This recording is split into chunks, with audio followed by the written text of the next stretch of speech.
Hello friends, today we're going to read The Snowy Day. This book is written by Ezra Jack Keats.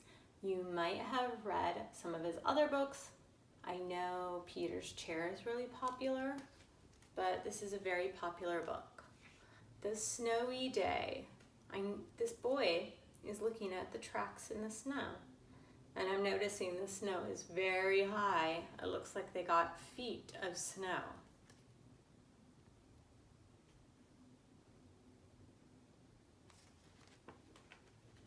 See what this book is about.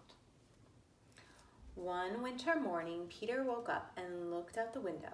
Snow had fallen during the night. It covered everything as far as he could see. So they just didn't get a little bit of snow. They got a lot of snow, didn't they?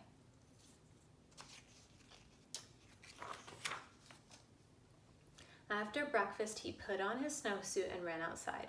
The snow was piled up very high along the street to make a path for walking.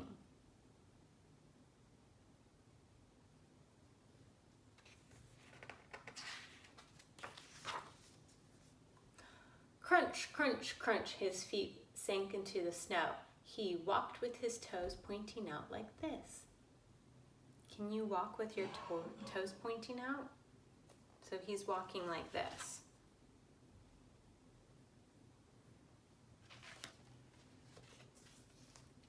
He walked with his toes pointing in like that. So now he's reversing his feet. He's walking like this. And he's making tracks in the snow, and he's looking at them. He's studying them, kind of like a scientist.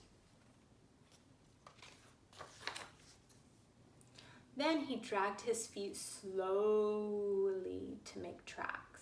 And he found something sticking out of the snow that made a new track. I wonder what it could be. I see these are Peter's tracks from his 2 feet, and then there's something over here.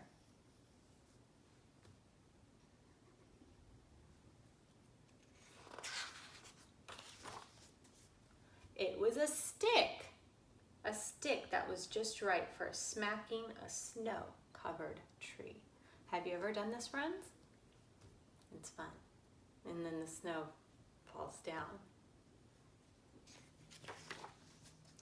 Down fell the snow, plop, on top of Peter's head.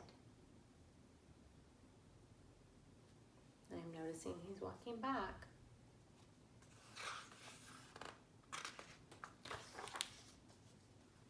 He thought it would be fun to join the big boys in their snowball fight, but he knew he wasn't old enough. Not yet.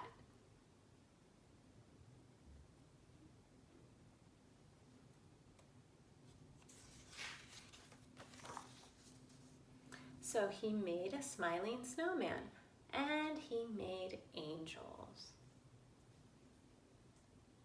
Have you done either one of these things, friends? They are very fun to do.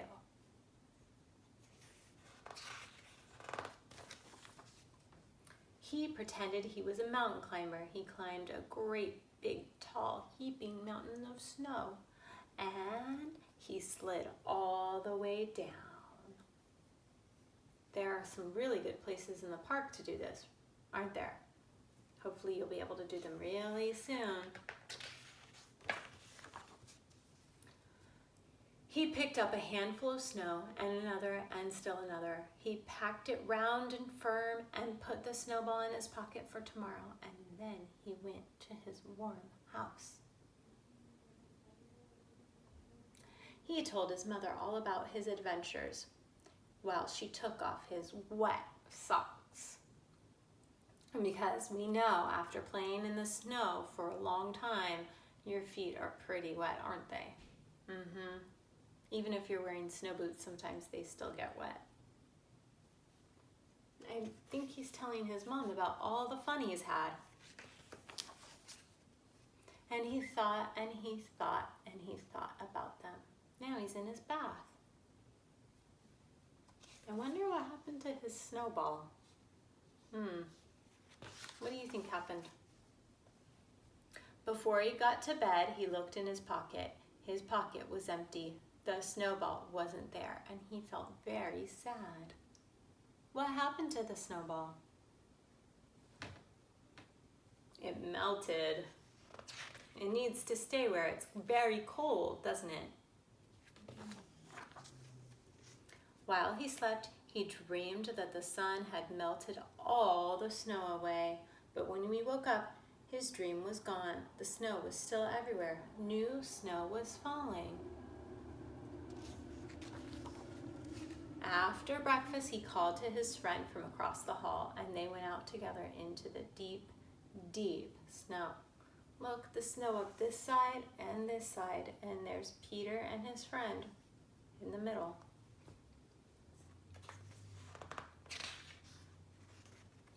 So these are some of the other books by Ezra Jack Keats that I was talking about. A Whistle for Willie, Peter's Chair, Pet Show, Letter to Amy, Goggles, and then of course Snowy Day.